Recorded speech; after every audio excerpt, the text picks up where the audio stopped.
नमस्कार मित्रों, अपने चल रहा था राजस्थान के बौद्धिक प्रदेश। राजस्थान के बौद्धिक प्रदेश में अरावली पर्वतमाला अपन पढ़ चुके हैं, ठीक है। उसके बाद में अपने स्टार्ट किया थार का मरुस्थल। थार के मरुस्थल की कुछ बातें अपन पढ़ चुके हैं और जो कुछ बाकी शब्दावलियां हैं वो आज इस क्लास के अंदर पढ़ेंगे। तो आज पढ़ेंगे थार के मरुस्थल की शब्दावलियां। काफी शब्दावलियां हैं जिनके बारे में नॉर्मली पूछ लेते हैं, तो उनके बारे में बात करेंगे। देखिए शब्दावलियों की बात करूं, एक नंबर की बात करूं तो प्लाया झीलें। प्लाया झीलें, देखिएगा प्लाया झीलें क्या है। ये टेती सागर के अवशेष हैं, ठीक है ना। टेती सागर के अवशेष है। जो टेती सागर था उसके हटने के बाद जो गड्ढों में कुछ पानी रह गया था वही क्या कहलाती है, प्लाया झीलें। तो भाई थोड़ी सी ये की बात ध्यान रखनी है, झसरवादी पश्चिमी जो मरुस्थल में पाई जाती है और जो खारी पानी की झीलें और टेती सागर के हटने से इसका निर्माण हुआ है। तो इतनी बात ध्यान रखनी है आपको। देखिएगा टेती सागर के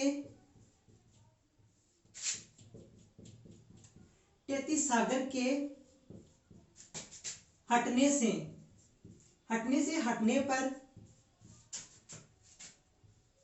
कुछ गड्ढों में पानी रह गया था, ठीक है ना, में जल रह गया था, ठीक है ना। मतलब टेती सागर जब सूख गया था, हट गया था, उस टाइम जो मरुस्थल में कुछ गड्ढे थे उनमें जो ये सागर था टेती सागर, उसका कुछ जल रह गया था। वो जल ही वर्तमान में क्या कहलाती है, प्लाया झीलें या खारे पानी की झीलें, अर्थात मैं कह सकता हूं, ठीक है, अर्थात टेती सागर के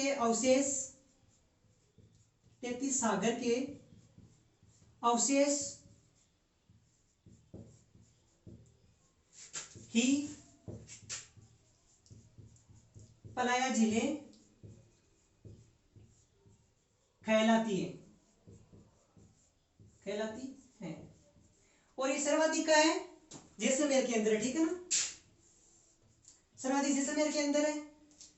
आगे मैं बात करूं तो आगे अपना रहेगा खड़ीम, ठीक है, ये है अपने प्लाया झीलें, आपको ध्यान रखना है। अब देखो प्लाया झीलों की बात करें कि कौन कौन सी मतलब झीलें हैं, कौन कौन सी खारे पानी की झीलें। ये खारे पानी की झीलें तो राजस्थान में जो ये प्लाया झीलें कौन कौन सी उनकी मैं बात करूंगा। देखिएगा जो राजस्थान में खारे पानी झीलें ना उनकी बात कर रहा हूं, वो प्लाया झीलें ही खारे पानी झीलें, ठीक है ना, वो क्या है, प्लाया झीलें ही है। देखिएगा बीकानेर की मैं बात करूं, बीकानेर, तो बीकानेर में देखिएगा एक खारे पानी की झील, उसको प्लाया झील भी हुआ है, लूणकरणसर।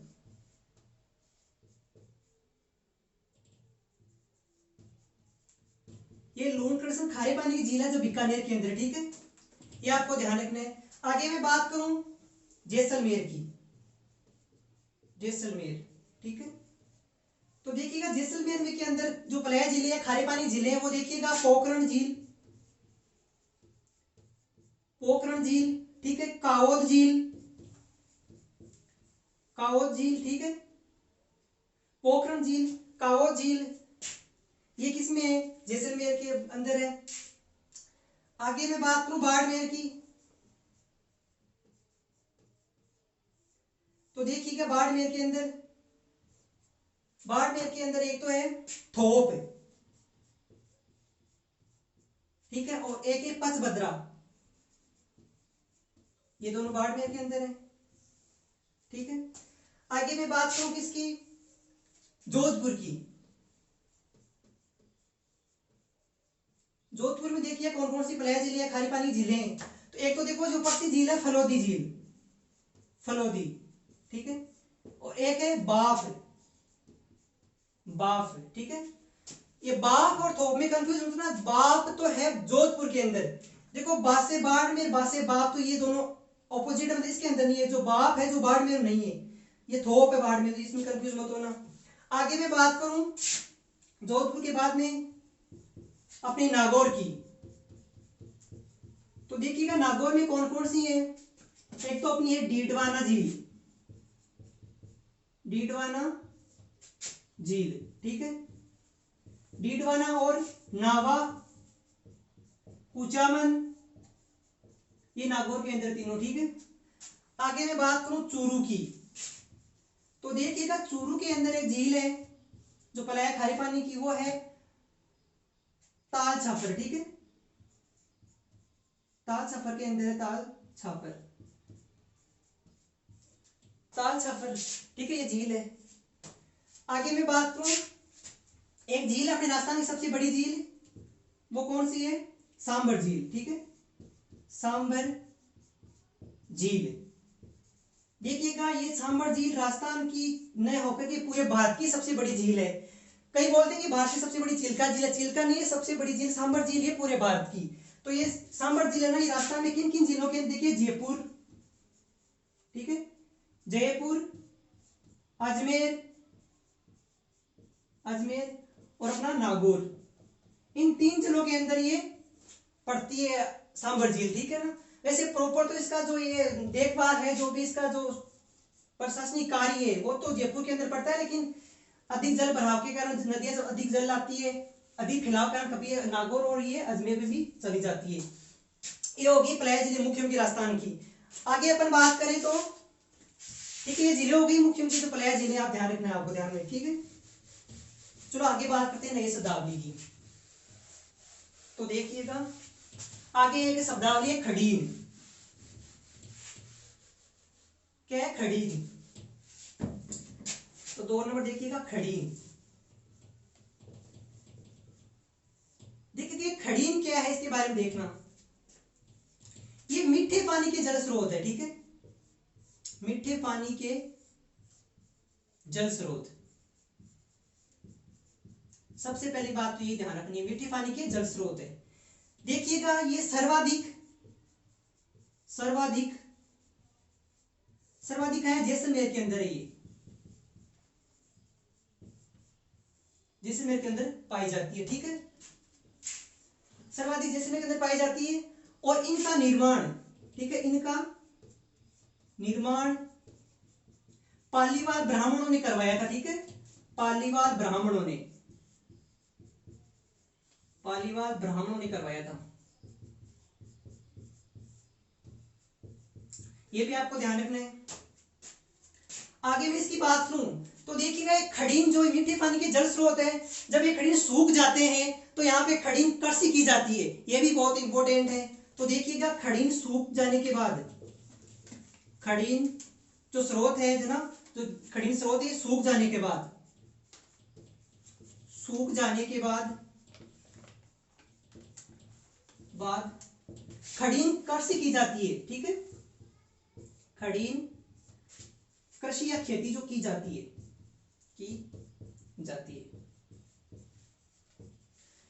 ये आपको 4 पॉइंट किसके बारे में ध्यान रखना है? खड़ीन के बारे में। ये मीठे पानी के जल स्रोत है जो मरुस्थल के अंदर पाए जाते हैं, और ये सर्वाधिक कहाँ है? जैसलमेर के अंदर है खड़ीन।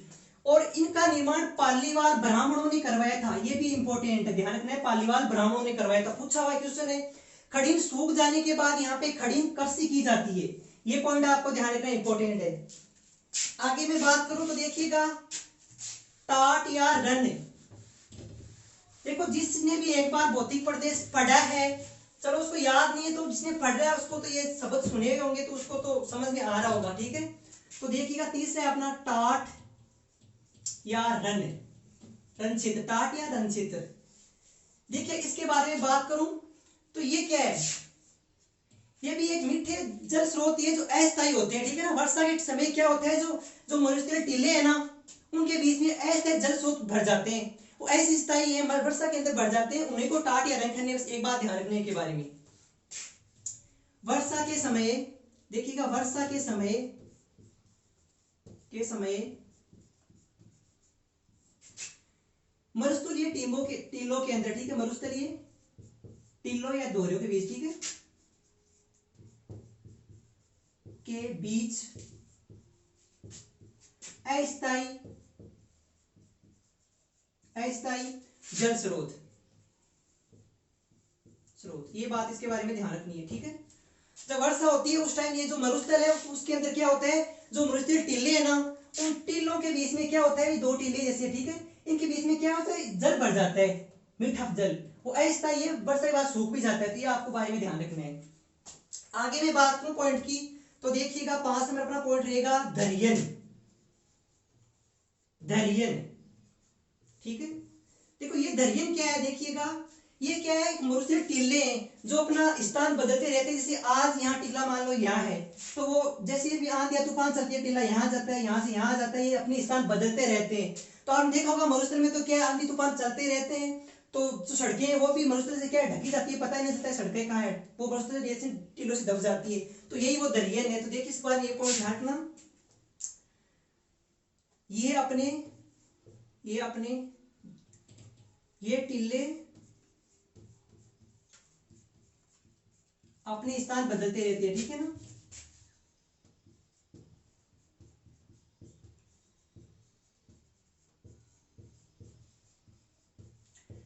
देखो मैं शॉर्ट में लिख रहा हूँ, समझ में आ गई होगा। धैर्य का मतलब ये टीले हैं, तो जैसे आज टीला यहाँ पे तो कल वो किसी वायुसूट के यहाँ चला गया, टीले तो स्थान बदलते रहते हैं, वैसे इतना ध्यान रखना है, टीले और अपने स्थान बदलते रहते हैं, इसके बारे में इतना ध्यान रखना है, ठीक है। देखिएगा आगे अपन बात करते हैं अनुधेरी, अनुप्रस्थ, बरखान, जो भी उनकी सबकी चर्चा करेंगे आज इस क्लास में। तो देखिएगा 2-3 पॉइंट और देखूंगा मैं। अनुधेरी,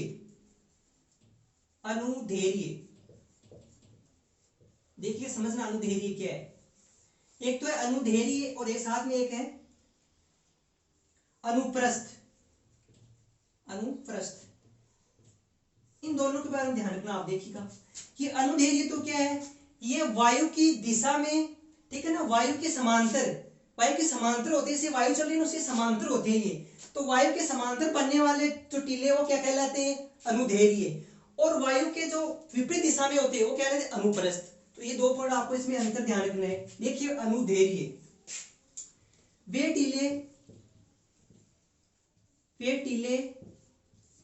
जो वे मरुस्थलीय टीले, आप सही बोलते हो, वे मरुस्थलीय टीले, ठीक है ना। देखिए वे मरुस्थलीय टीले जो वायु के समानांतर बनते हैं, ठीक है, बनते हैं। ये पॉइंट्स के बारे में ध्यान रखना है। ये मरुस्थलीय टीले जो वायु के क्या होते हैं, समानांतर होते हैं, समानांतर, ठीक है। इधर से जैसे वायु चल रही है, ठीक है, जैसे इधर से वायु चल रही है, ध्यान रखना, जैसे ये वायु चल रही है, तो वो टीले है ना, ये भी वायु के समांतर ही होंगे टीले। इधर इसका मुंह होगा तो वायु के समानांतर होंगे, ये आपको ध्यान रखना है। अब देखिएगा अनुप्रस्थ क्या है, अनुधेर्य। अनुप्रस्थ की बात करें, देखिए ये है, ये वायु के लंबवत होते हैं, मतलब समकोण पर बनते हैं। कैसे, देखिएगा ऐसे इधर से वायु चल रही है, ठीक है, तो देखिएगा ये क्या होगा, लंबवत होंगे, ठीक है, वायु के लंबवत होंगे, ऐसे समकोण पर होंगे, ये भी आपको ध्यान रखना है। तो देखिएगा वे मरुस्थलीय टीले, ठीक है, वे मरुस्थलीय टीले जो वायु के लंबवत या समकोण पर होते हैं, ठीक है, लंबवत या समकोण पर होते की स्थिति बनते हैं ना वो, ठीक है, होते हैं। ये आपको ध्यान रखना है किसके बारे में, अनुप्रस्थ के बारे में। तो अनुधेर्य और अनुप्रस्थ के बारे में दोनों में ये अंतर आपको ध्यान रखना है, ठीक है। अगले पॉइंट की मैं बात करूं, देखिएगा आगे अपन बात करेंगे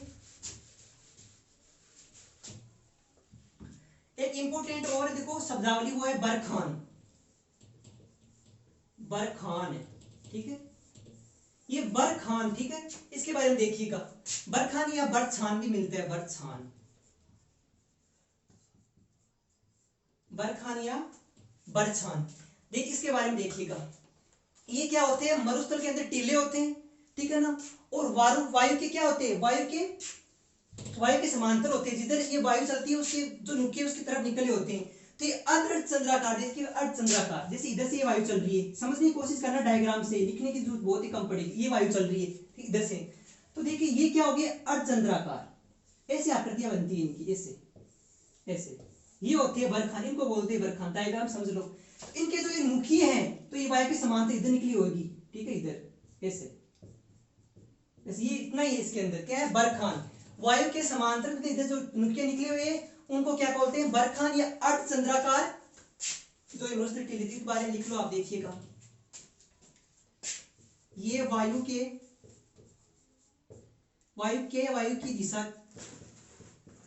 दिशा के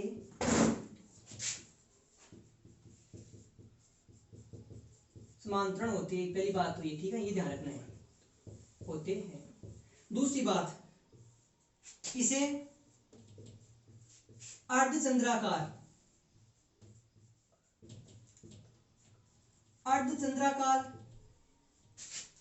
टीले भी कहते हैं, ठीक है ना, भी कहते हैं। ये आपको किसके बारे में ध्यान रखना है? बरखान के बारे में। बस ये डायग्राम के लिए कर लो, ठीक है, अपना बरखान, ठीक है, बरखान या बरछान एक ही बात है। तो ये डायग्राम से ध्यान रखना कि वायु की जो दिशा है उसके जो इसकी नुकियां हैं दोनों, ये ठीक है ना, इसके नुकियां है ना, ये दोनों ये वायु के समांतर निकले हुए होते हैं। जो ये इसके सींग निकले हुए हैं दोनों, ये वायु के दिशा के अंदर ही निकले हुए, उधर वायु चल रही है तो इधर इनकी नुकियां निकली हुई है। ये आपको डायग्राम से ध्यान रख लेना है। आगे बात करें तो एक में शब्दावली तो है परवलिक। क्या है? परवलिक। ये भी मरुस्थल की एक शब्दावली है, परवलिक। देखिएगा ये क्या होता है, इसमें अंतर इतना ही है, जैसे ये बरखान तो क्या है, वायु के समांतर जो नुकियां इसकी जो ये बरखान है, इसका जो टीला है दोरा, इसका मतलब नुकियां है वायु के समांतर निकली हुई होती है। लेकिन ये क्या है? परवलिक। जैसे इधर से वायु चल रही है, देखिएगा, जैसे इधर से वायु चल रही है, ठीक है, तो ये क्या होगा, इसके विपरीत होगा। इसकी नुकियां है ना, इसके सामने निकली होगी। इधर से वायु चल रही है तो नुकियां इसके सामने और निकली होगी, टीला पीछे की ओर गए से, तो इसकी नुकियां इधर वायु के विपरीत दिशा के अंदर होगी। ये दोनों में इतना ही डिफरेंट है। तो यहां लिख देता हूं, देखिएगा, इन मरुस्थलीय टीलों की या ये मरुस्थलीय टीले, ये भी इन ये मरुस्थलीय टीले, एक बार रुको, ये मरुस्थलीय टीले वायु की विपरीत दिशा में होते हैं, ठीक है ना, विपरीत दिशा में होते हैं। मतलब तो इसकी जो ये नुकी हैं दोनों, ये सींग से दोनों, ये वायु की विपरीत दिशा के अंदर, देखो इधर से वायु चल रही है, इधर निकले हुए ना, तो आप ये मरुस्थलीय टीले वायु की विपरीत दिशा के अंदर इसकी नुकियां निकली होती है। इतना ध्यान रखना आपके इन बारे में, इतना डिफरेंट है, ठीक है। दोनों फुल पॉइंट क्लियर हो गए। ये तो विपरीत है और ये समांतर है, ठीक है। इनका जो ये नुकियां है दोनों किसके, इधर वायु के समांतर, मतलब समांतर है उस टाइप ये, और ये उसके विपरीत है, ये इतना ध्यान रखना आपको। देखिएगा आगे मैं बात करूं अगली शब्दावली की,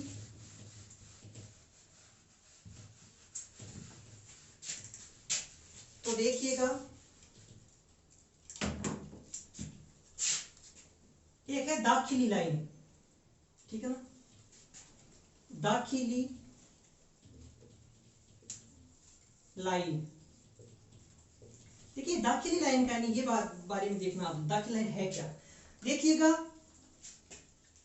जो मारवाड़ है और मेवाड़ है, ठीक है, तो मारवाड़ तो क्या है, मरुस्थलीय मैदानी क्षेत्र है, और मेवाड़ क्या है, पठारी इलाका है। तो देखिएगा इसके बारे में लिखा हूं मैं, मारवाड़ के क्षेत्र से लेकर के और मेवाड़ जो क्षेत्र है, जो मरुस्थलीय क्षेत्र, जो ये क्षेत्र है, उस दोनों क्षेत्र को क्या बोलते हैं, दाखिली लाइन बोलते हैं। इन दोनों को अलग करने वाले, ठीक है ना, मारवाड़ और मेवाड़ की दोनों जो क्षेत्र है, इनको अलग करने वाली जो लाइन है उसको बोलते हैं दाखिली लाइन। इतना इसके बारे में ध्यान रखना है। देखिए क्या लिख रहा हूं मैं,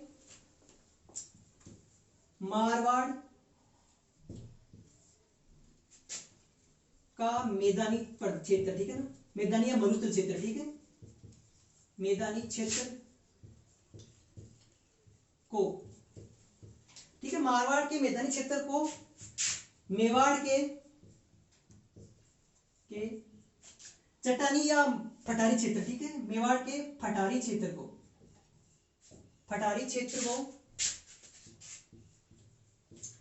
अलग करने वाली लाइन, बस इतने ध्यान रखना है इसके बारे में, ये दाखिली लाइन, ठीक है। जो अपना मारवाड़ मैदानी क्षेत्र है और मरुस्थलीय क्षेत्र है, और मेवाड़ क्या है, पथरीला चट्टानी पठारी क्षेत्र है, तो इन दोनों को जो अलग करने वाली जो लाइन है उसको बोलते हैं दाखिली लाइन। इसके बारे में इतने आपको ध्यान रखने हैं।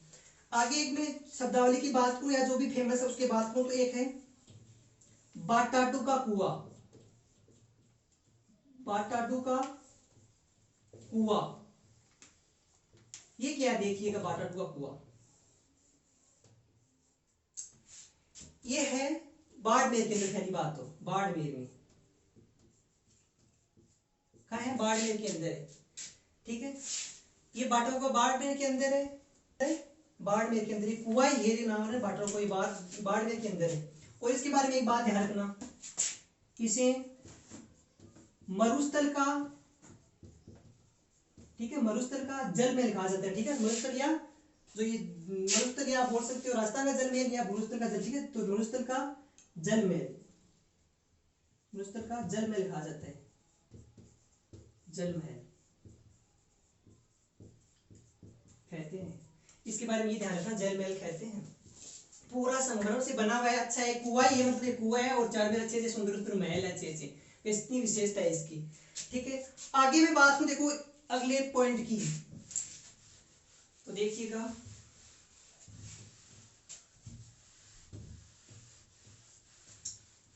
अगली जो शब्दावली जो भी है उसके बारे में बात करूं, देखिएगा एक है लाठी सीरीज, उसके बारे में देखते हैं। लाठी सीरीज नाम सुना होगा कभी, लाठी सीरीज, ये क्या है देखिएगा, एग्जाम में बहुत बार पूछा हुआ भी है। ये क्या है देखिएगा, जैसे अपनी सरस्वती नदी बहती है इधर गंगानगर हनुमानगढ़ से इधर आती हुई, इधर मनुष्य क्षेत्र सरस्वती नदी बहती है, वर्तमान में तो विलुप्त है, उसकी जगह बहती है घग्गर नदी बहती है, ये वर्तमान में बहती है जमीन के अंदर बहती है, जो बता रहे हैं शोधकर्ता की ये जमीन के अंदर बह रही है। उस सरस्वती नदी के ऊपर क्या है, 40 मीटर या 40 मीटर की जो ये घास की परपट्टी पाई थी, भूजल परपट्टी, उस पट्टी ऊपर घास उगा हुआ है, वो सर्वाधिक पौष्टिक घास है, और उस घास का नाम क्या है, सेवण घास है, बस इसलिए इसके बारे में ध्यान रखना है। और ये सरस्वती नदी ऊपर बह रही है जैसलमेर के अंदर, तो देखिए इसके बारे में लिखूं तो ये है सरस्वती नदी के, सरस्वती नदी के सरस्वती नदी के क्षेत्र पर एक भूगर्भीय जल परपट्टी है, ठीक है, जल परपट्टी, ये ध्यान रखना आपको। पहली बात तो ये ध्यान रखना है, तो सरस्वती नदी बह रही है उस क्षेत्र को भूगर्भीय जल परपट्टी का मतलब ये हुआ, भूगर्भ का मतलब इसे सरस्वती नदी बह रही है इसे, ठीक है। तो ये तो बह रही है जमीन के ऊपर बह रही है, ठीक है। तो अब इसके इसका जो इसका जल है वो रिसाव करके ऊपर जाएगा, ये जैसलमेर के अंदर इधर, तो ये 40 मीटर की जो भूगर्भीय जल परपट्टी है ना, इसकी इसी को बोलते हैं लाठी सीरीज, इसके बारे में ध्यान रखना। ये है लाठी सीरीज, ये नदी सरस्वती नदी ऊपर जो है इतना बड़ा, ये है आपका लाठी सीरीज। अब देखिए ना, इस लाठी सीरीज के ऊपर क्या है, घास पाई जाती है, इसके ऊपर घास है ना, ये घास कौन सी है, सेवण घास, ठीक है, सेवण घास, सर्वाधिक पौष्टिक घास, तो यहां लिख सकता हूं, देखना ये लाइन आपकी, तो ये भूगर्भीय जल परपट्टी ऊपर वाली, इसमें सर्वाधिक सेवण घास पाई जाती है, ठीक है ना, सेवण घास पाई जाती है, ठीक है ना, सेवण घास पाई जाती है। और ये सेवण घास क्या है, सर्वाधिक पशुओं के लिए सर्वाधिक पौष्टिक है ना, सर्वाधिक पौष्टिक घास, पौष्टिक घास है। बस इसके बारे में इतना ध्यान रखना है कि लाठी सीरीज है, सरस्वती नदी के जो क्षेत्र है उसका जो प्रवाह क्षेत्र है उसके ऊपर जो ये क्षेत्र है 40 मीटर का, ठीक है, इस पर घास उगी हुई है, उस घास का नाम है सेवण घास, और सर्वाधिक पौष्टिक घास है, इसकी इतना ध्यान रखना है। आगे बात करूं मैं, एक है पड़िहारा, पड़िहारा, ये पड़िहारा क्षेत्र पड़ता है ताल छापर चूरू के अंदर, ताल छापर, हाँ चूरू में पड़ता है, ठीक है ना। देखिए ये पड़िहारा क्षेत्र, ये पड़िहारा है क्या देखिएगा, चूरू का जो मरुस्थलीय क्षेत्र है ना उसके अंदर जल स्रोत है पड़िहारा, ठीक है ना, वहां का जल स्रोत है तो पड़िहारा नाम है उसका, इसके बारे में आपको ध्यान रखना है, ठीक है। आगे अपन बात कर देखिएगा,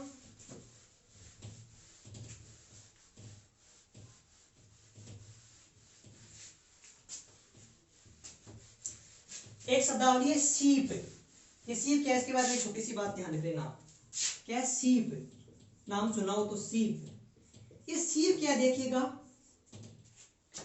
ये एक सींग सा निकला हुआ था, कैसे देखिएगा, जैसे ये है ना, तो एक सींग सा निकला होता है किसी मरुस्थल के अंदर, ऐसे ये है सीव, इसको बोलते हैं सीव, ठीक है ना, सीव ये है। तो देखिएगा ये है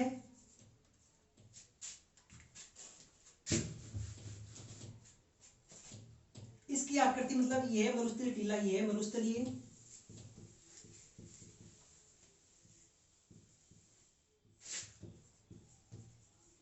टीला जो मतलब जिसका एक सींग ऊपर निकला होगा, ठीक है ना, जिसका सींग या जो नुकी है ऊपर निकली होती है, ठीक है ना, सींग या नुकील, सींग या बोल सकते हो नुकील ऊपर की ओर निकली होती है,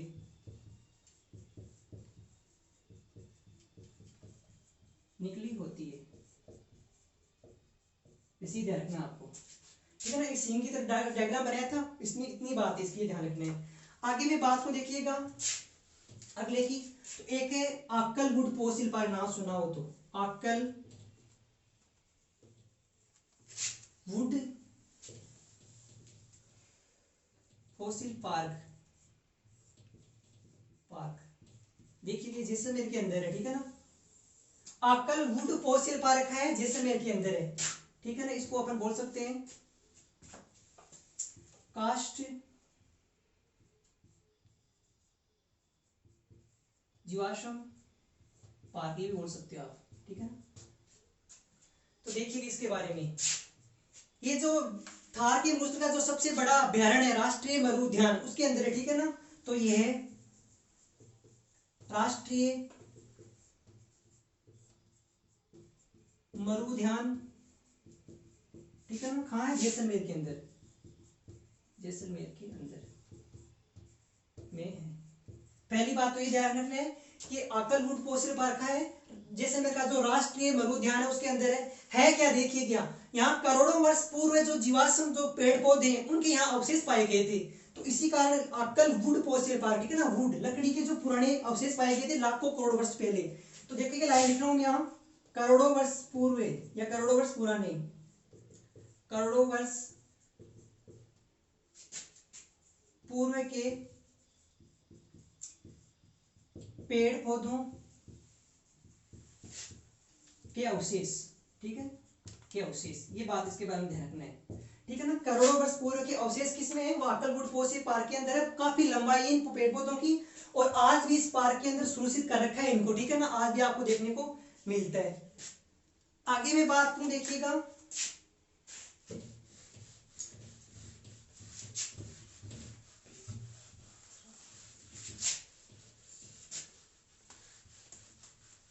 आगे अपन बात करें तो एक और देखो यहाँ का मरुस्थल का, ये पीवड़ा सांप, उसके बारे में देखना है, पीवड़ा सर्प,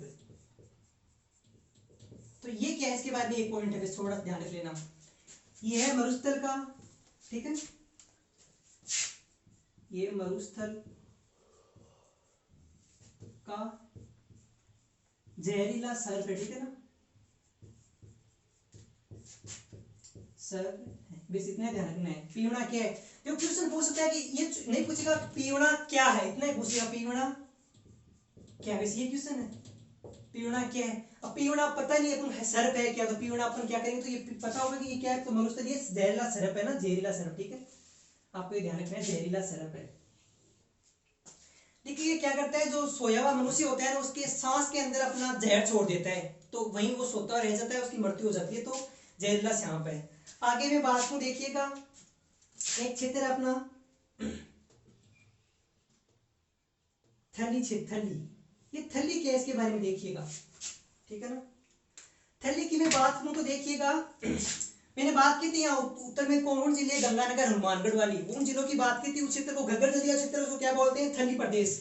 तो उनकी बात देखो, अपना यहाँ एक जिला है, कौन सा, समझने की कोशिश करना डायग्राम से, बीकानेर, ठीक है, बीकानेर, ये अपना यहाँ पे बीकानेर है, ठीक है।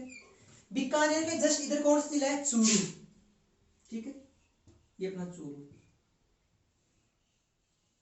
और बीकानेर और चूरू के नीचे कौन सा जिला है, नागौर, ठीक है, ये है नागौर।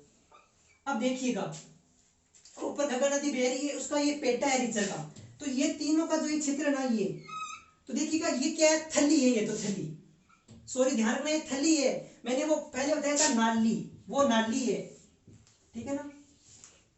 जो गंगा नदी का क्षेत्र है उसको नाली बोलते हैं, नाली प्रदेश या नाली क्षेत्र। और ये क्या है, थली है, ठीक है ना। तो नाली नस्ल की भेड़ भी पाई जाती है, कल चर्चा की थी। ये थली प्रदेश, देखिएगा ये तीनों का जो क्षेत्र है ना, चूरू, बीकानेर, नागौर, इन तीनों के क्षेत्र को सामूहिक रूप से क्या बोलते हैं, बीच वाला क्षेत्र जहां इन तीनों मिलाप होता है, ये है थली प्रदेश, थली प्रदेश। इसके बारे में आपको ध्यान रखना है, ठीक है। आगे अपन पॉइंट की बात करें मरुस्थल के, तो एक पॉइंट और है, उसका नाम है कुब्बड़ पट्टी, ठीक है। देखिएगा वो क्या है, कुब्बड़ पट्टी, कुब्बड़ पट्टी। अब देखिए कुब्बड़ पट्टी क्या है, देखिएगा अपना नाग, एक तो नागौर और अजमेर है ना, ऊपर इधर नागौर है, ठीक है, ये नागौर, और इधर कौन सा है, अजमेर, अजमेर। तो ये नागौर और अजमेर के मध्य क्या है, जल परपट्टी है, मतलब जो जल परपट्टी है उसमें सर्वाधिक फ्लोराइड की मात्रा पाई जाती है, नागौर से अजमेर के मध्य, तो इसको बोलते हैं कुब्बड़ पट्टी। देखो कुब्बड़ पट्टी या फ्लोराइड पट्टी बोल सकते हो आप, इसको फ्लोराइड पट्टी बोल सकते हो, लेकिन कुब्बड़ नाम से पड़ है कि फ्लोराइड की वजह से अपनी हड्डियों में कुब्बड़ निकल जाते हैं ना, इसका कुब्बड़ नाम दे दिया। तो ये क्या है, फ्लोराइड पट्टी है, नागौर से अजमेर के बीच के अंदर, ठीक है। तो देखिएगा इसके बारे में लिखता हूं मैं, तो देखिएगा नागौर और अजमेर के बीच, तो देखिएगा नागौर व अजमेर के बीच, ठीक है, अजमेर के बीच। अब देखिएगा नागौर और अजमेर के बीच क्या हो रहा है, एक भूगर्भीय जल की धारा बह रही है, ठीक है ना, भूगर्भ के अंदर जल की धारा बह रही है, और उसके अंदर सर्वाधिक क्या है, ठीक है, फ्लोराइड की मात्रा है, ठीक है, फ्लोराइड की सर्वाधिक मात्रा उसके अंदर। तो ये फ्लोराइड की मात्रा सर्वाधिक होने के कारण ये कुब्बड़ पट्टी कहलाती है, मतलब कुब्बड़ निकल जाती है हड्डियों के अंदर। तो नागौर से अजमेर के बीच है सर्वाधिक। और आपको पूछे ना कि राजस्थान का कौन सा जिला सर्वाधिक फ्लोराइड से ग्रसित है, तो ये नागौर जिला है, नागौर, ये सर्वाधिक फ्लोराइड से ग्रसित है, सर्वाधिक पानी में फ्लोराइड नागौर जिले के अंदर है। और नागौर में पूछे ना तहसील कौन सी है, तो आप बता सकते हो मकराना, मकराना तहसील है, वो सर्वाधिक फ्लोराइड से ग्रसित है। ये आपको पॉइंट्स के बारे में ध्यान रखना है। आगे मैं बात करूं तो देखिएगा ये लगभग अपने पॉइंट होगी। एक पॉइंट की देखो और बात करूं, एक जगह है उसका नाम याद रखना, वो भी मरुस्थल के अंदर ही है, तो वो है अपना देखिएगा, एक है नाचना गांव, नाचना गांव, नाचना गांव, नाचना क्षेत्र जो भी है, ठीक है। ये क्या, देखिए इसके बारे में, ये मरुस्थलीय क्षेत्र के अंदर सर्वाधिक मरुस्थलीय से ग्रसित क्षेत्र है, कि नाचना गांव है जो मरुस्थल के अंदर जैसलमेर के अंदर पड़ता है, और सर्वाधिक मरुस्थल से ग्रसित क्षेत्र है, ठीक है ना। तो सर्वाधिक मरुस्थलीय क्षेत्र या मरुस्थल से ग्रसित क्षेत्र, से ग्रसित क्षेत्र। ये नाचना ऊंटों के लिए प्रसिद्ध है, वही है नाचना गांव, ठीक है ना। नाचना गांव का ऊंट बहुत प्रसिद्ध है, और जो मेंढर का ऊंट था, मुमल वाला मेंढर है, उसका ऊंट वो नाचना गांव का ही था। 200 किलोमीटर की दूरी जो मेंढर मुमल से नाइट में मिलने आता था, हर रात मिलने आता था, वो नाचना गांव का ऊंट था, जो 100 किलोमीटर की दूरी तय करवाता था उसको, ठीक है ना। ये नाचना गांव इसलिए प्रसिद्ध है। तो ये अपना हो गया थार का मरुस्थल। अब जो दो बाकी है पूरी मैदानी प्रदेश, हाड़ौती प्रदेश, अगली क्लास के अंदर अपन करेंगे।